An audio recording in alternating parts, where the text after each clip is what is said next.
All right, we're here with your top stories on this Friday. Hope everybody's having a good start to your Friday. Certainly, it's been a busy week here at Atlanta News First, as it often is.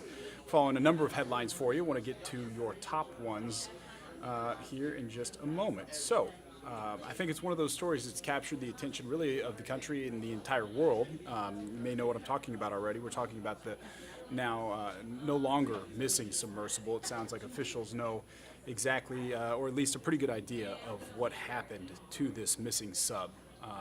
Certainly a difficult situation for a group of people who were on an ocean exploration to check out the Titanic. And wow, I mean, what else can you say? It's one of those stories that really we've all been watching since the start of the week. Certainly we know the submersible went missing on Sunday. The U.S. Coast Guard says that 5 passengers on board the Titanic-bound submersible are now presumed dead. Obviously, they had a limited amount of oxygen on that craft, which expired after around 96 hours. That was a couple of days ago. We do know that obviously with that oxygen gone and the new evidence that they're gaining, that's what the situation is, that these 5 people are unfortunately gone. Right now, the crews are scouring the ocean floor. They're working to piece together exactly what happened. They do have a pretty good idea. Certainly some more information out there to be gained. The Titanic-bound submersible, as I mentioned, had gone missing Sunday morning with 96 hours of oxygen on board, but it sounds like the situation there ended much sooner than that 96 hours it took to lose that oxygen. Officials are saying that they believe a catastrophic implosion occurred. Just give you an idea of what's this ocean-going vessel looked like. It's run by Ocean Gate. That's the company. I don't know if you guys had heard that or not, but Titan is the name of this vessel, and a catastrophic implosion is what they assume happened here. One of the explorers, Paul-Henri Nargeolet, has ties to Metro Atlanta. Seems like we have ties to a lot of things, certainly here in Atlanta, and this is another one of those examples. He was the director of underwater research at RMS Titanic Incorporated in Peachtree Corners. His stepson had this to say. Meant so much. He was so caring. An incredible sense of humor, too. Yeah, you can imagine it's difficult on these families. Certainly these 5 explorers, these crew members, they knew what the risks were of such a voyage to 13,000 some feet below the surface of the ocean, but you certainly feel for their families as well. Their families, probably presumed they would be seeing their family members again, and obviously there's been a catastrophe, a tragedy that occurred here. We do have a little more information on Paul-Henri Nargeolet, who, again, represented a company that is headquartered here in Atlanta. Rachel Aragon reports from Peachtree Corners with more from his coworkers.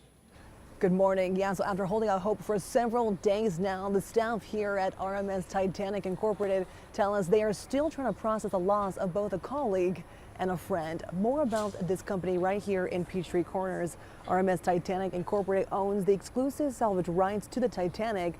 Of course, they also employ Titanic expert Paul-Henri Nargeolet, also known as Mr. Titanic.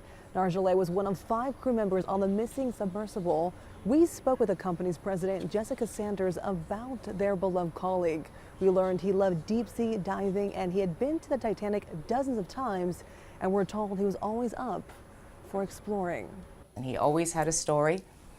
He would always had some form of adventure that he had participated. Every time I'd go, no way! No matter what story it was, I would say, no way! And he said, oh yes, it's true. And just to give you a better picture of Nargeolet's passion for all of this, we're told by his beloved colleagues here that he made a total of 37 trips to the Titanic in his lifetime. And given the news yesterday, of course, the now investigation shifting towards recovery efforts. Reporting in Peachtree Corners, Rachel Aragon, Atlanta News First.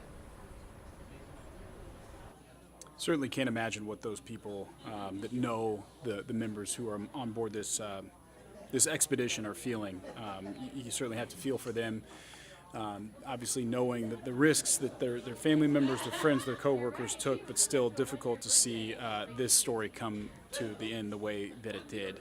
We do want to move on to some of the other headlines we're following. There's a story happening right now. We want people to know about this missing girl. Her name is Raina Martin. I want to pull her up here for you so you know who we're talking about.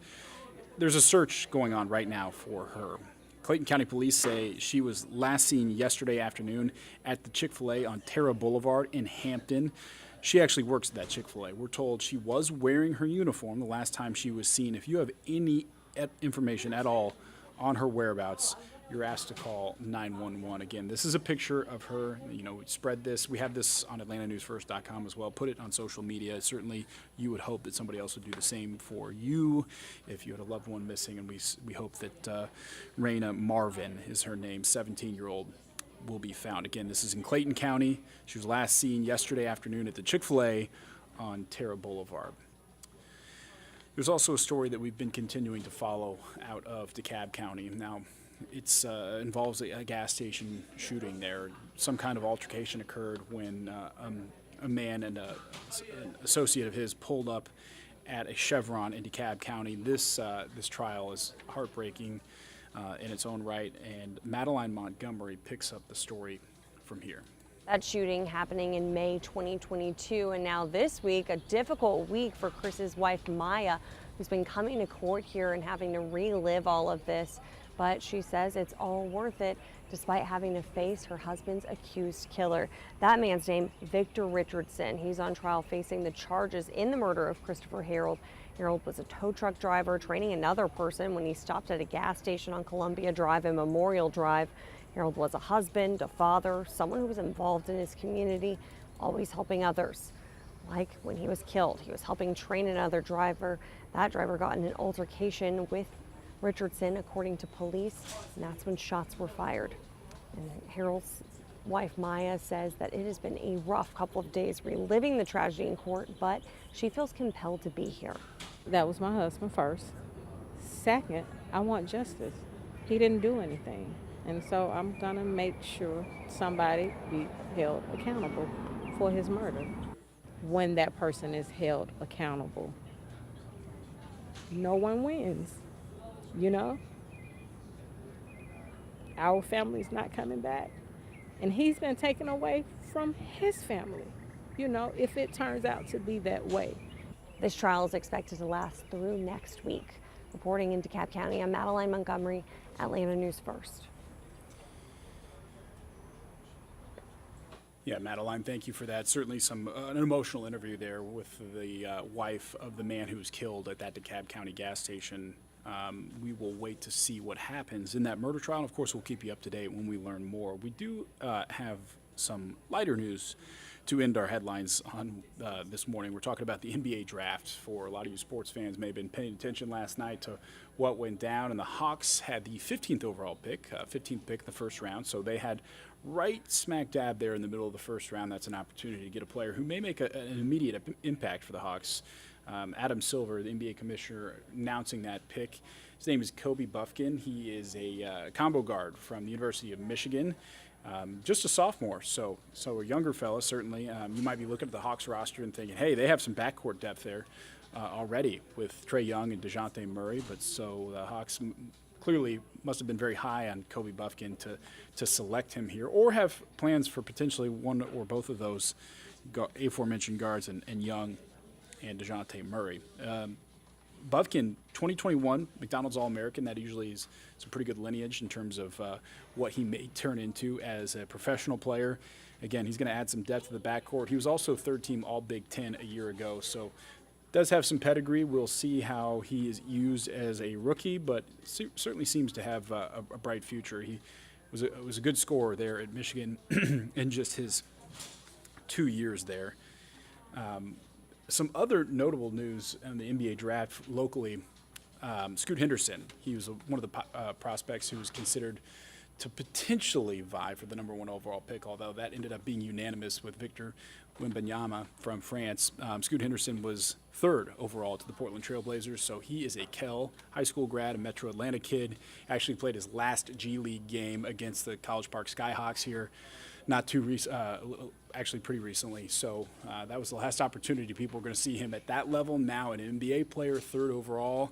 He's got a bright future ahead of him. One of the really first super young players to opt to go to the G League rather than even finish high school or go the college route. So Scoot Henderson, bright future ahead of him. We'll see how that all unfolds. I can tell you, after a week worth of rain, guys, we have a much better weekend ahead. I'm going to leave that to our team of first alert meteorologists who are working hard right now on your forecast. We'll have that coming up on Atlanta News First at noon. For now, we will sign off from the ANF First Alert Desk. Thanks for watching.